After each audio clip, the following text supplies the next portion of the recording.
Diego Genú, buenas tardes, ¿cómo estás? Mati, querido, ¿cómo andás? Qué frío, Diego. La verdad que sí. Y en bicicleta no te cuento. ¿Viniste en bici? La bicicleta me trajo. Qué voluntad el tipo, no Sí. afloja en la bici ni Sí. con Tengo 0 grados. pruebas, tengo documentos. Un día podemos hacer una... Bueno, una ¿cómo fuimos- estamos? Bien. Estuve viendo tu nota en el Destape, leyendo tu panorama político, con unos vínculos muy interesantes ahí entre la embajada, Mañeto a las risas, el gobierno de Milei. Sí. ¿Qué pasa ahí? Nada, fue una escena bastante gráfica del poder en la Argentina. La semana pasada parece que ya fue hace mucho, pero Sí. bueno. Lo particular de que fue después de un ataque también de Estados Unidos, un ataque unilateral de Estados Unidos. Yo citaba ahí a Juan Tocatrián, que es un especialista Sí, claro. en política internacional. Trump violó todas las promesas, todos los reglamentos con ese ataque. Ahora se habla de una tregua, bueno, de que la guerra de los 12 días puede terminar en algún tipo de paz en Medio Oriente. Pero lo particular era el festejo en el Palacio Bosch del poder de la Argentina, poder judicial, poder empresario. El poder posta a posta. Sí, casi todo el gobierno de Milei.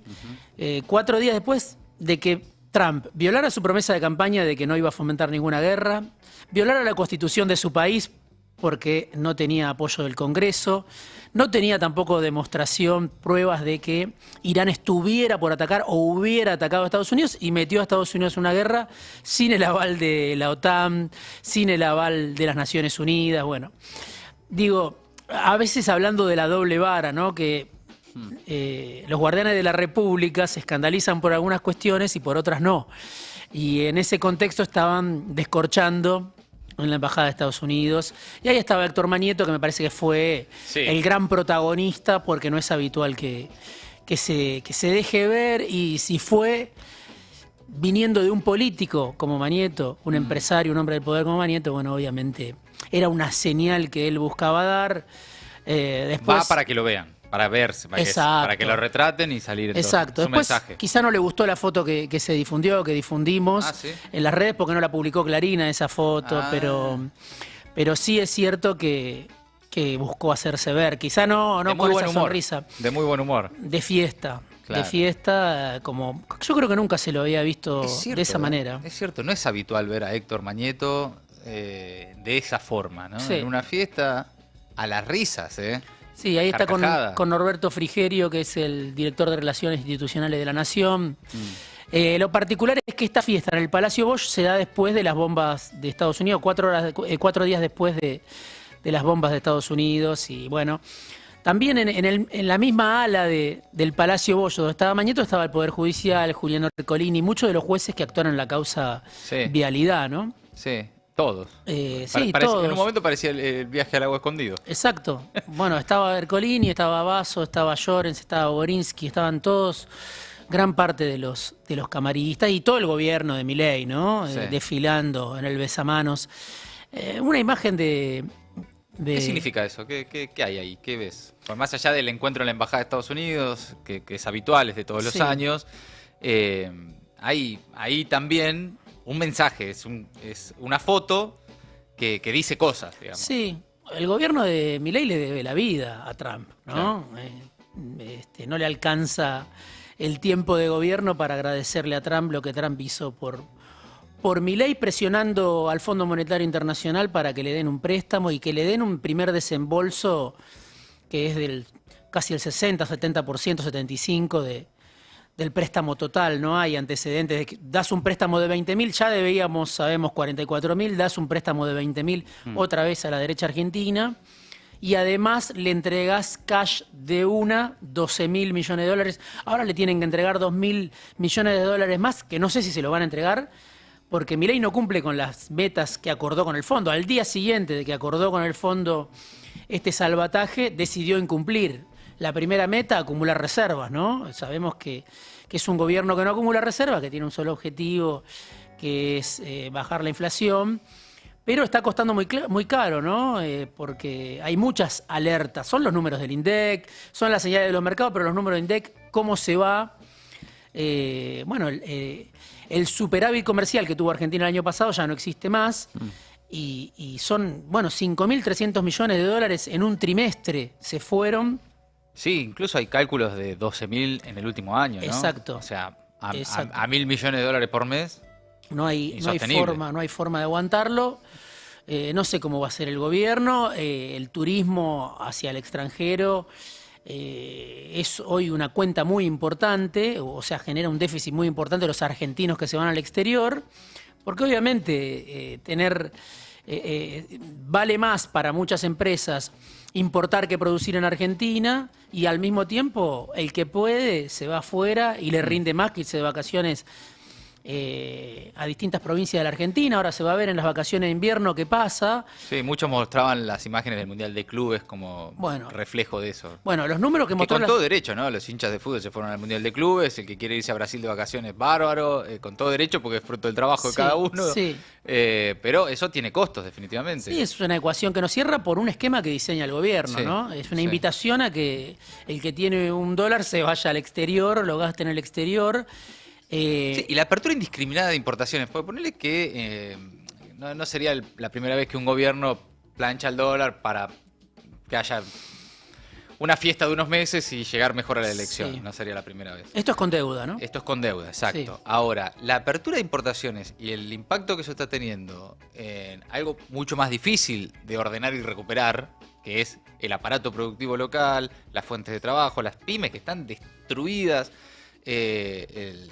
el impacto que eso tiene en el tejido laboral y social es más difícil de ordenar que ajustar un poquito el dólar y que los argentinos ya no salgan tanto del país, que es una Sí. cosa, en todo caso, más de variables. Sí, sí. La apertura de importaciones, que todo esté viniendo, realmente nos entran por todos lados. Se ve en los En supermercados. los supermercados, la ropa, Sí. todo, ¿no?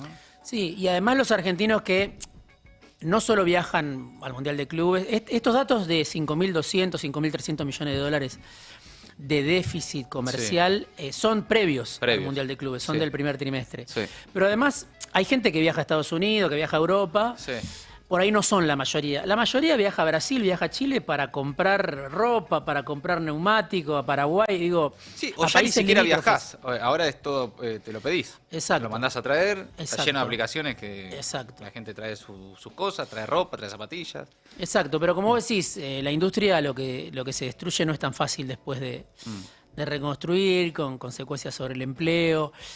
Viene el segundo semestre. Estamos en una situación donde el gobierno entra en una etapa complicada, por lo menos eso parece. Además de las alertas de los bancos de inversión que están diciendo váyanse de Argentina pues se acabó la fiesta. Lo de JP Morgan en las últimas horas es notable, digamos, es un dato importante lo de Sí. JP, no es uno más. Sí. Además ahí es difícil acusarlos de conochantas o mandriles, es el JP Morgan que dice, che, no la veo, está difícil. Sí, ¿no? la cuna de Toto Caputo. Claro. De ahí viene, ¿no? Sí, claro. Son sus propios amigos, bueno, el Morgan Stanley también. Y Barclays, que es otro banco de inversión británico, siempre había advertido, era uno de los pocos que advertía desde el año pasado, ojo que en Argentina esto se puede dar vuelta en cualquier momento. Bueno, eso obviamente al gobierno le pega porque atenta contra una de las ideas fuerza de gobierno, es decir, yo voy a bajar el riesgo país, decían que lo iban a bajar a 400, Sí. a 500, bueno, eso se complica. Entra el gobierno en el segundo semestre, desde mañana, que es un segundo semestre. El otro día, lo decía Candevoto, creo que estábamos juntos Sí, en el en el pase. pase. Viene el segundo semestre donde siempre el agronegocio liquida menos. Están las retenciones a la soja otra vez en su valor original, es decir, se acabó la ventana de tiempo en la cual al agronegocio le convenía liquidar. Siempre es el primer trimestre del año, el primer semestre del año donde más se liquida, pero además ahora tenés otra vez las retenciones a la soja en su precio original. Había una ventana de tiempo en la que le había bajado el gobierno. Entonces, ¿qué quiero decir? El campo no te va a liquidar más hasta el año que viene, todo indica, salvo para reponer insumos. Venderán, si no se van a sentar en los hilos como es habitual y con toda lógica. Entonces la pregunta es de dónde vas a sacar los dólares para mantener esta inflación a la baja de acá hasta las elecciones, ¿no? ¿Y qué? Más deuda, porque inversiones no llegan. La balanza comercial no se va a modificar mientras no se modifique el precio del dólar. Por lo tanto, será full Caputo. Sí, por eso. Caputo siempre, como alguien me dijo en algún momento, un argentino que trabaja en Wall Street, es un maestro en atar flujo, que quiere decir siempre de algún lado, saca un conejo de la galera. No sé qué le queda. Digo, está el repo, todo son distintas maneras de la deuda en dólares, que el gobierno está intentando incorporar a la dinámica, que después hay que pagarla, ¿no? Pero bueno, todo es el objetivo de corto plazo. No lo sé, pero digo, entra en una etapa complicada, siempre el segundo semestre es complicado. Y además un segundo semestre con elecciones. Por eso, está íntimamente ligado, ¿no? Las elecciones y el ritmo de la economía. ¿De dónde va a sacar Caputo los dólares? La recuperación que hubo en algunos sectores. Hay gran parte de la Argentina que no se enteró que hubo una recuperación, pero en algunos sectores hubo un rebote. Bueno, ahora... Sí, sobre todo en comparación con el arranque del año pasado, que fue brutal, ¿no? Era una masacre. Exacto. Bueno, ahora esa recuperación empieza a ralentizarse. Hay mucho interrogante, cae la recaudación, lo dicen los gobernadores que se están juntando ahora contra Milei, ya no hay tanto bloque dialoguista, no dialoguista, tienen un reclamo que los unifica. Bueno, me interesa pensar eso también, porque vos ahí ves en el sistema también movimientos, porque por un lado los gobernadores, todos, llamativamente absolutamente todos, no faltó ninguno, reclamándole al gobierno nacional la que le toca, ¿no? La que le corresponde. Incluso algunos, no necesariamente todos, pero muchos yendo ahora al Senado con un proyecto para la coparticipación del impuesto a los biocombustibles, etcétera, los ATN y demás. Después el mundo sindical también con movimientos importantes, vos lo contás en tu nota y lo hemos charlado también, lo que pasó la semana pasada, mientras la cúpula de la CGT está en proceso de renovación de autoridades, más en plan de lleguemos a fin de año y después vemos qué pasa, todo otro sector del mundo sindical está activo, profundizando la confrontación con el gobierno. Y al mismo tiempo, el propio sistema de poder económico empieza a hacer también sus advertencias de, bueno, lo que vimos ahora del JP Morgan y los representantes locales de esos sectores. Entonces hay como un sistema que también empieza a decir, che, hay que recalcular los tiempos, ¿no? Sí, empieza a haber interrogantes sobre si este esquema, esta alquimia de Caputo llega hasta las elecciones, ¿no? Lo escribí ayer Alfredo Zayat en el Destape, pero yo leía a Marcos Buscaglia, que es un economista, que en su momento era columnista en La Nación, en el programa de Carlos Pañi, ayer una nota en La Nación, también alertando y mucho sobre el segundo semestre que se le viene a Milei por todas estas cuestiones, que el campo no liquida, que la economía que rebotó empieza a frenarse. Bueno, no se sabe cómo va a ser para sostener el carry trade el gobierno. Se suman estas advertencias de los bancos de inversión. Y esto obviamente viene ligado porque no es un gobierno, lo que estamos viendo en las elecciones, que no es un gobierno que le sobre demasiado en las elecciones, ¿no? Es un gobierno del 20%, del 30%. En Formosa ni siquiera eso, en Formosa 10%, porque Paultroni, que salió segundo con un bloque anti-infram, sacó 20%, pero no era el candidato de los Milei. Claro. En Rosario, por ejemplo, que es la otra elección importante de ayer, un 29%. Sí, y que iba, o sea, un 29% que uno en la previa podría haber dicho, no está mal, segundo en Rosario con casi 30 puntos, es una elección para un espacio político nuevo, aceptable. Ahora, iban por el triunfo. Sí. O sea, fue Karina Milei, fue Martín Menem en el cierre de campaña, estaban listos para viajar el domingo a la noche y se encuentran con el triunfo de Monteverde en Rosario. Entonces también, para un gobierno nacional, es poco. Totalmente. Es poco. Y además el ausentismo, ¿no? Porque hay dos formas de leer, me parece, estas elecciones del domingo. Una son buenos resultados para el peronismo, sin duda. Rosario y Formosa, donde, bueno, lo de Infram es muy fuerte, porque hace una elección con altísimo porcentaje de votos, con más alta participación que en el resto del país, alrededor del 65% del padrón fue a votar. Es más baja que en 2021, yo le leí a Pablo Salinas, un politólogo al que siempre recomiendo seguir.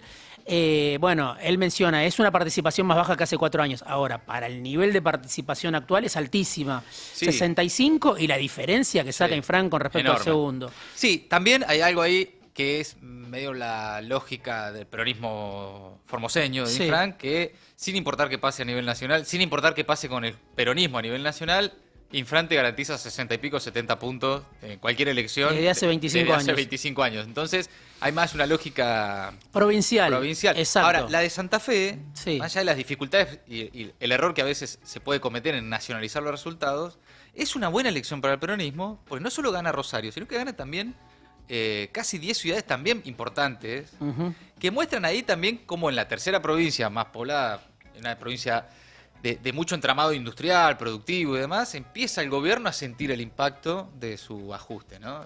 En principio no se tiran de cabeza a votarlo. Hacen elecciones que son lo mínimo que se le puede pedir al que maneja los hilos del Estado Nacional. Bueno, eso es importante. Son las primeras elecciones después de la condena contra Cristina. Claro. Hay que ver qué impacto tuvo eso, o si el impacto es estos límites del experimento Milei que estamos viendo, ¿no? Destrucción de empleo, los números otra vez del propio INDEC, 8% de desocupación plena a nivel Sí. nacional, precariedad, bueno, lo que sabemos, plata que no alcanza, mucha gente con 3 o 4 laburos, todo eso, 3 o 4 laburos para ganar lo mismo, ¿no? Para Claro, ganar claro. el doble. Entonces, todo eso, un horizonte que no aparece despejado, lo único que tiene el gobierno es justamente la baja de la inflación. Entonces, hay que ver cómo se combina todo eso. Si hay sectores que quizá no iban a votar y ahora deciden, bueno, voy a votar peronismo, que es la principal oposición. De todas maneras, es muy alto el nivel de ausentismo, sobre todo Sí, sí. en Santa Fe. Santa Fe fue muy alto. 50%, en algunos lugares 60%, en algunas localidades que no fue a votar. Sí, el promedio provincial fue 52% de participación, en Rosario era del 48%, sí, participación muy baja que se confirma en la serie de elecciones que venimos teniendo hasta ahora. La próxima es Corrientes, Ujú. y esa además es por la gobernación. Sí, Ahí hay un candidato que es Ascúa, ¿no? Sí. Candidato full línea Cristina, que está con la expectativa del batacazo, de ganarle la provincia a Valdés, y después ya vienen las bonaerenses. sí. 7 de septiembre. Esa va a marcar también ahí de qué está hecho el respaldo social Sí. del que se habla para Milei, ¿no? Sí, sí, el peronismo no tiene otra salida que ordenarse. La reunión Ya del- se está viendo, ¿no? Sí, la reunión del fin de semana, Máximo Kirchner, Kicillof, Sergio Massa, todo el mundo, los distintos campamentos transmiten una idea similar de que se dio un paso en función de las listas.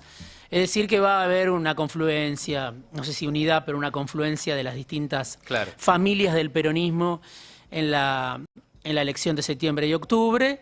Y bueno, por eso digo, el que está en un proceso de desgaste, me parece, es Milei, porque los resultados del plan no aparecen y empieza a entrar en una zona de inestabilidad otra vez o un signo de interrogación muy fuerte sobre hasta cuándo puede mantener este dólar planchado, ¿no? Que es lo principal que tiene para ofrecer. Entonces, la consecuencia del modelo, sobre todo para el que se cae del sistema, que perdió el laburo, todos los días vemos cuestiones de conflictos. Vos mencionabas la movilización de alrededor de 100 sindicatos Sí. la semana pasada, donde convivía Al gente... Ministerio de Sturzenegger, además, ¿no? Sí, Claro. que bueno, que está haciendo mérito para ver si consigue otro ministerio, porque ahora Sí. se le acaba su tiempo como ministro de Regulación. Claro. Pero ahí convivían las realidades distintas, del propio mundo sindical de los trabajadores registrados. Trabajadores que ganan 1 millón de pesos en mano con los trabajadores mejores pagos de la Argentina, que pueden ser los aceiteros Claro, o los estaban ahí también. bancarios. Exacto, una confluencia.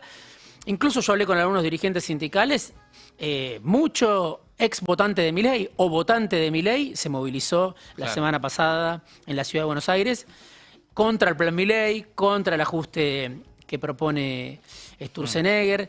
Entonces, bueno, hay que ver cómo todo eso va decantando, ¿no? Camino a las elecciones, me parece. Sí, y además hay también en esa lógica la pregunta de qué ofrece Milei hoy, ¿no? Entonces, frente a estos desequilibrios o frente a estas dudas que incluso plantea el propio establishment financiero, lo del JP Morgan es notable en ese sentido, bueno, ¿qué tiene para ofrecer Milei hoy? Entonces, mientras tanto. Y ahí lo ves profundizando en su perfil que lo llevó hasta acá. Sí. porque lo que vimos en los últimos días, horas y demás, es el Milei que era candidato y hoy ya es el Milei presidente, que lleva casi 2 años de gestión. No es lo mismo andar a los gritos, no digamos lo suficiente a los periodistas, la campaña de estas horas, particularmente contra Julia Mengolini, ir con los perros a un stream, ¿viste? Como profundizando ese Milei que era novedad hace 2 años. Cuando vos ves que profundiza en eso es porque evidentemente, bueno, no queda más que la batalla cultural y bueno, y la promesa de un dólar barato con inflación a la baja de acá a las elecciones y después vemos. Sí, el ausentismo está marcando, obviamente el ausentismo está hecho de mil razones diferentes, sí, pero está marcando que hay un electorado de Milei que se repliega de mínima, ¿no? Siempre citamos aquella frase de Cristina, dejan de votar, no vuelven a nosotros. Bueno, ahí está esa pregunta de ¿cambió algo con la plaza y la detención de Cristina, la inhabilitación de por vida para Cristina en los viejos votantes del peronismo? Me parece que ahí está la interpelación. Esos sectores advierten a partir de este momento, de ese momento de la detención, que hay un quiebre y que, bueno, el gobierno va por todo y que es el peronismo para ellos o es nada. Bueno, todo eso me parece que está en este momento madurando como conclusión social. Sí. Y obviamente, bueno, hay que ver las elecciones nacionales, que siempre son distintas a las provinciales. Ahí quizá Milei puede atraccionar un poco más, no lo sabemos porque él no va a estar en la boleta. Sí, hasta ahora, salvo en la ciudad de Buenos Aires, con el triunfo de Adorni, sí. Bueno, después tuvo elecciones que con poco le alcanza, porque son elecciones modestas de 20 y pico, 30 puntos, que le alcanza o para instalarse en distintas provincias como principal alternativa al poder local, o avanzar en la conformación de bloques, ¿no? Sí. Avanzar casilleros legislativos en consejos deliberantes, legislaturas provinciales. Muy probablemente el nuevo Congreso le responda más directamente a sus intereses que el que tiene ahora, sí. No porque necesariamente tenga más diputados y más senadores, pero sí porque van a ser propios, porque hoy si contabilizás los del PRO y algunos radicales ya son propios, en todo caso cambiarán de color esas bancas. Va a tener seguramente un Congreso en el que gane terreno. Sin embargo, por eso decía también, ¿no? ¿Qué tiene para ofrecer hoy? Sí, el show se agota, me parece, ¿no? Claro, el show se agota. Es Milei, el mismo truco ya. Milei ya en 1 año y medio de gestión ya estuvo varias veces en este lugar, sí. Donde se le acaba el show, se le acaban los dólares y tiene que inventar algo. Inventó el blanqueo. Sí, le salió bien. Le salió bien, duró unos meses. Tuvo que ir al fondo a pedir socorro y otra vez está en un punto similar. O sea, acaba de recibir la plata del fondo y otra vez es como todo le dura nada a Milei, ¿no? Entonces el show... esto que vos mencionabas, el streaming, los perros, los insultos, de un momento en el que él era candidato y, digamos, estaba virgen todavía en decepciones. Hoy es una máquina de decepcionar gente todos los días desde la gestión. Ya el ausentismo marca que es parte del sistema para una parte de la población, ¿no? Claro. Si no, tendría otro nivel de adhesión. Y si uno lo compara con lo que fue, bueno... La legislativa de Mauricio Macri en otro contexto. La del 2017. Claro. Arrasó. Arrasó, fue un plebiscito prácticamente. Totalmente. Bueno, Milei está muy lejos de eso, ¿no? Entonces no le sobra nada. No le sobra nada, todo le dura nada. No sé qué estarán pensando en el gobierno. Ellos dicen tenemos superávit fiscal, que hay que ver si lo pueden sostener además. Entonces, digo, tienen que inventar algo. Están otra vez en un punto... No te digo límite, pero en un punto complicado, con todas las alarmas encendidas, como vos decías, del establishment, de los bancos de inversión. De la calle. De la calle, del dólar atrasado que le genera una sangría permanente. Y los gobernadores, como que todos empezaron a encender alarmas. Bueno, ahí está la cuestión de la discusión sobre el aumento a jubilados. Claro. ¿Tiene hoy Milei ese poder de veto? ¿Tiene el bloque de 87 héroes o... como se vio la última vez, bueno, ya cada uno juega su juego, el propio Macri manda a abstenerse, ¿no? Hay que decir también que ha encontrado en otros momentos en los que estuvo así, herramientas para patear para adelante, para sobrevivir, encuentra oxígeno, de forma que por supuesto después habrá que ver qué costos sociales tienen al mediano y largo plazo para la Argentina. Sí. Lo que fue el blanqueo, lo que fue la guita del fondo, bueno, en fin. Y que en todo caso, en última instancia, ya tiene la promesa de Scott Bessent, el secretario del Tesoro de Estados Unidos, y si esto se complica, nosotros ponemos.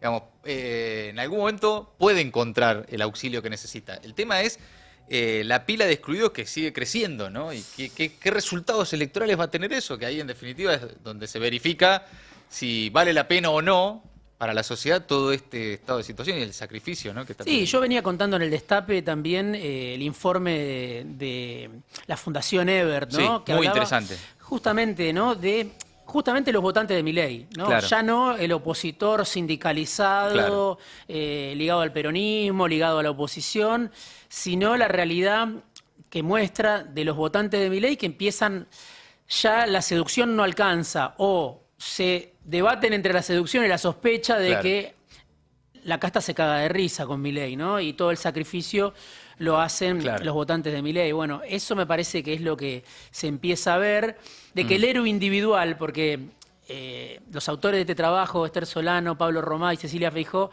hablan del héroe individual, ¿no? El reverso del Eternauta. Claro. Bueno, ahí Milei entra la idea de que yo invirtiendo en cripto, como trader o buscando una forma de sobrevivir, puedo pegarla y compensar lo que ya no me da mi laburo, mi único laburo, con las plataformas. Bueno, en ese sector, los plataformizados, que no son solo Rappi, ese que invierte en cripto, es alguien que tiene una página de OnlyFans, es el que trabaja en Uber Moto, o sea, hay 1000 formas, es el que quiere armar un canal de streaming. Yo citaba un caso de un universitario jujeño queriendo armar un canal de streaming tipo Olga o Luzu. Digo, hay 1000 historias donde todo el mundo quiere, tratar de sacar la cabeza de la superficie, porque está también todo el mundo bastante ahogado, o las grandes mayorías. Y entre los votantes de Milei empieza a haber en ese sector muchas dudas, porque son todas para el establishment, son todas para el poder. Entonces Milei traicionó a ese votante al que le dijo la casta va a pagar el ajuste, no lo vas a pagar vos. Y eso se ve en ese informe. ¿Cuántas changas para tener un salario, ¿no? Se llama el informe. Está el informe, lo pueden leer en el Destape, buscan ahí a Diego Genud, buscan sus columnas, muy interesante ese informe y su última columna también, como siempre, el panorama político de cada domingo. Diego Genud, amigo, buena semana. Gracias, un placer, Mati. Gracias. En medio del